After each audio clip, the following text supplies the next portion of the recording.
الرجیم بسم اللہ الرحمن الرحیم وَأَنكِحُوا الْأَيَامَ مِنْكُمْ وَالصَّالِحِينَ مِنْ عِبَادِكُمْ وَإِمَائِكُمْ۔ ناظرین کرام، سب سے پہلے ماہ مبارک رمضان کی مبارکباد آپ تمام کی خدمت پیش کرتے ہیں اور یہ دعا کرتے ہیں کہ انشاءاللہ یہ مہینہ ہمارے لیے خیر و برکت کا سبب بنے،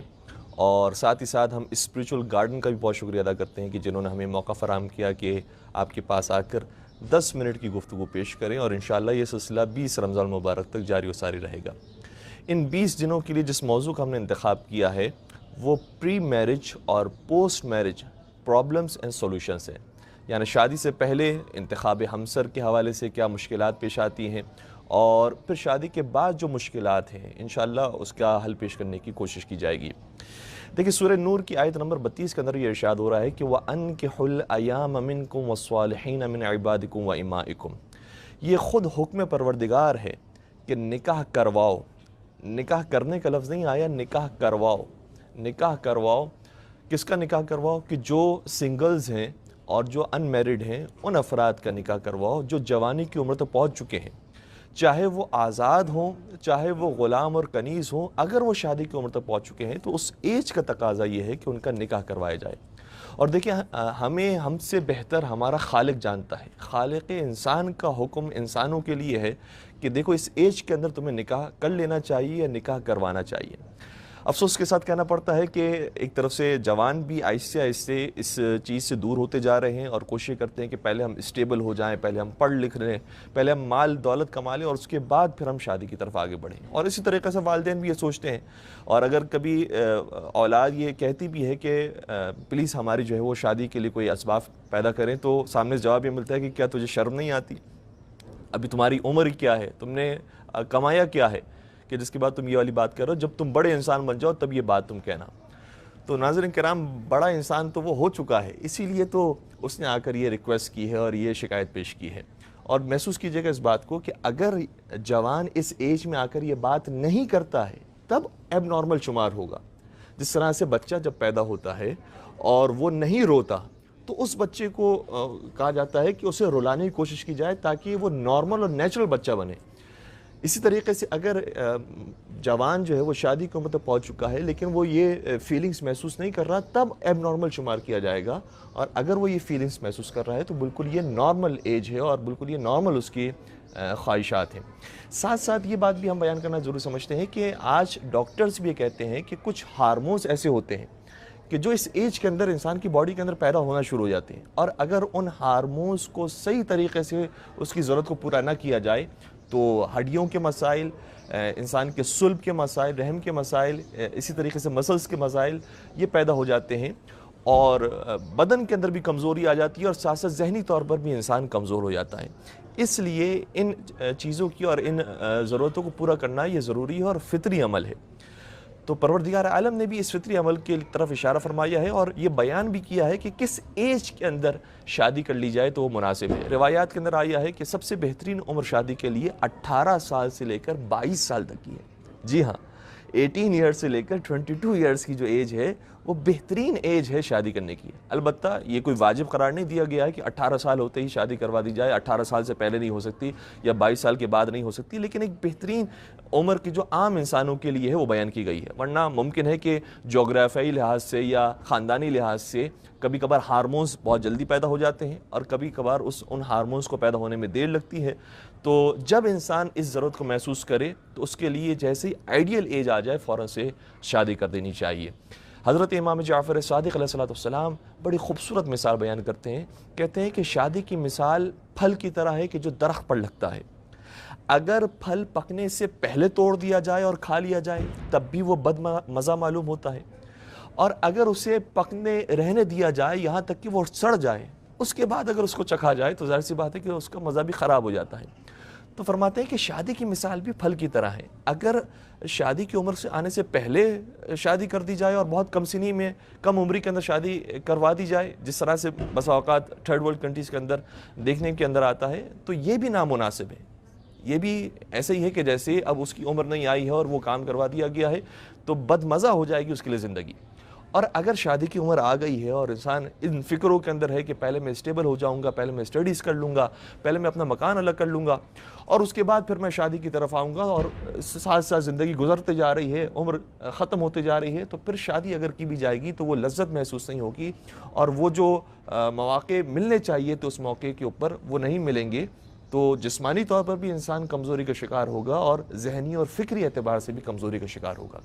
بلکہ مجھے کہنے دیجئے کہ روحانی اور معنوی اعتبار سے بھی انسان پیچھے رہ جائے گا۔ کیوں؟ اس کے لیے ایک روایت ہے جو ہمیں سپورٹ کر رہی ہے، اور ظاہراً حضرت امام جعفر صادق علیہ السلام ہی شاہ فرماتے ہیں کہ 2 رکعتی نماز جو شادی شدہ شخص پڑھتا ہے وہ ان 70 رکعتی نماز سے افضل ہے کہ جو کوار افراد پڑھ رہے ہوتے ہیں۔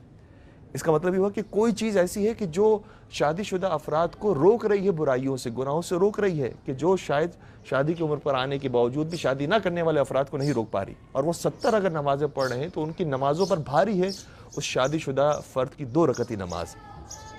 ساتھ ہی ساتھ ہم یہ بات بیان کرنا ضرور سمجھتے ہیں کہ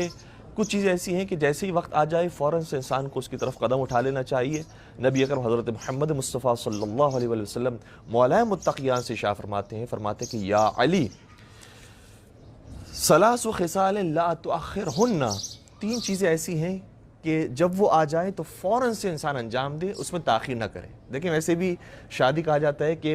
کار خیر ہے، اور بالکل ٹھیک کہا جاتا ہے کہ ایک نیک عمل ہے، تو نیکیوں کے کام میں تو ویسے بھی انسان کو پہل کرنی چاہیے۔ قرآن مجید کی آیت موجود ہے کہ سارعوا الی مغفرۃ من ربکم وجنہ، کہ جلدی کرو مغفرت حاصل کرنے میں بھی اور جنت حاصل کرنے میں بھی۔ تو شادی گویا جنت کی طرح ہے اگر وہ صحیح عمر کے اندر انسان انجام دے دے۔ تو قرآن مجید کی آیت بھی ہے کہ نیکی کے کاموں میں جلدی کیا کرو، اور ساتھ ساتھ نبی اکرم بھی ارشاد فرماتے ہیں کہ 3 کام ایسے ہیں کہ جس کے اندر بطور خاص انسان جلدی کرے۔ الصلاۃ اذا اتت، نماز کا وقت جیسے ہی آ جائے فوراً انسان نماز پڑھنے کی طرف چلا جائے۔ اول وقت کی نماز بہت بہتر ہے آخر وقت کی نماز سے۔ نماز وہ بھی ہے کہ جو آخر وقت میں ہے، نماز وہ بھی ہے جو قضا ہو کر انجام دی جاتی ہے، لیکن وہ نماز کہاں کہ جو اول وقت میں فضیلت کے وقت میں انجام دی جائے، اور وہ نماز کی جو قضا کر کے پڑھی جائے۔ تو اس لیے یہ چیز ایسی ہے کہ جیسے اس کا وقت آ جائے فوراً سے انجام دی جائے۔ دوسری چیز والجنازۃ اذا حضرت، اور اگر کوئی جنازہ آتا ہے، کوئی میت آتی ہے تو فوراً سے اس کے اوپر حاضر ہو کر نماز جنازہ پڑھی جائے۔ اور تیسری چیز والایم اذا وجدت کفا، اور وہی کوار افراد۔ دیکھیں ایم کا لفظ اسی آیت سے ہے کہ وَأَنْكِحُوا الْأَيَامَ، ایام اور ایم یہ مفرد اور جمع ہے۔ فرماتے ہیں والایم، وہ جو کوار افراد ہے، اذا وجدت کفوا،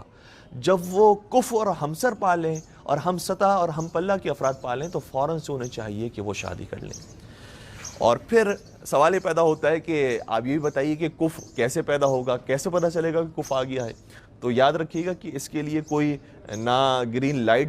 جلتی ہے، نہ 100% کا کوئی سگنل ملتا ہے، نہ یہ آتا ہے کہ اب یہ فلی چارج ہو گیا ہے اور یہ فل جو ہے وہ آپ کے کف آ گئے ہیں اس لیے فوراً سے شادی کر دی جائے۔ بہرحال ہر انسان خطا کار ہے، ہر انسان سے غلطیاں ہوتی ہے، کوئی بھی انسان پرفیکٹ نہیں ہے۔ ہماری شاید گفتگو سننے کے بعد بہت سارے لوگ یہ سمجھیں گے کہ کاش ہم اس طرح سے شادی کرتے، کاش ہم یہ والی شرائط دیکھتے۔ تو بہت سارے افراد مجھے مطمئن ہے کہ جو ہماری گفتگو سنیں گے وہ افراد ہوں گے جن کی ازدواجی زندگی پرفیکٹ ہے، الحمدللہ ان کی زندگی آئیڈیل ہے، کیونکہ دنیا کے اندر بہرحال کمی کجی رہ جاتی ہے۔ انشاءاللہ یہ کمی کجیاں جنت کے اندر پوری ہوں گی۔ تو جو شرائط بیان کی گئی ہے انشاءاللہ ہم اگلی آنے والی گفتگو کے اندر ان شرائط کو بھی ڈسکس کریں گے، لیکن مجھے یہ کہنا پڑتا ہے کہ ہمارے معاشرے کے اندر جو ہندوستان پاکستان کا معاشرہ ہے اس معاشرے کے اندر لڑکی اور لڑکی کی شرائط سے زیادہ اس کے ساس سسر کی اور اس کے گھر والوں کی شرائط کو دیکھا جا رہا ہوتا ہے، جبکہ روایات کے اندر جب شرائط کا ذکر کیا گیا ہے تو شرائط میں لڑکا اور لڑکی کی شرائط کا بیان کیا گیا ہے کہ لڑکا ایسا ہو کہ جو دیندار ہو، جو متقی ہو، جو پاک دامن ہو، عفیف ہو، با اخلاق ہو، اور لڑکی بھی اسی طریقے سے جو ملنسار ہو، جو گھر والوں کے کام کرنے والی ہو، اور اصالت خانوادگی یہ بھی دیکھنا ضروری ہے کہ خاندانی لوگ ہوں۔ لیکن بہرحال ہمارے یہاں یہ دیکھا جاتا ہے کہ بھئی اس کی ساس کیسی ہے، کیونکہ لڑکی میں جس گھر کے اندر بھیج رہی ہوں کہیں وہ ساس پریشان کرنے والی تو نہیں ہے، کہیں ان کا ماحول ایسا تو نہیں کہ جوائنٹ فیملی ہو۔ تو انشاءاللہ ہم اس پر بھی گفتگو کرنے کی کوشش کریں گے کہ اسلام نے بہت زیادہ ریکمینڈ نہیں کیا ہے کہ جوائنٹ فیملی کے اندر اور ساس بہو کے ساتھ رہا جائے، چونکہ بہرحال وہ لڑکی بھی اپنا گھر چھوڑ کر آئی ہے اور اس نے اپنے سب کچھ افراد کو چھوڑا ہے اور جس شخص کے پاس آئی ہے وہاں پر اگر وہ 5 افراد کی خدمت کرے گی تو ظاہر سی بات ہے کہ اس کے لیے ایک بہت بڑا برڈن کا کام ہے، اور لڑکی پھر صنف نازک بھی ہے، کم عمر بھی عام طور پر لڑکی ہوتی ہے، تو اس کے لیے ایک بڑی مشکل کا سبب بن جاتا ہے کہ اگر اس عمر کے اندر وہ شادی کے لیے پہنچتی ہے۔ اس لیے یہ ہم گزارش کرتے ہیں کہ اس چیز کے اوپر بھی ہمیں غور و فکر کرنا چاہیے کہ لڑکے اور لڑکیوں کو وہ بہترین ماحول فراہم کیا جائے کہ جس کے بعد وہ آپس میں ایک روحانی اور ایک معنوی زندگی کا سفر شروع کر سکیں۔ والسلام علیکم ورحمۃ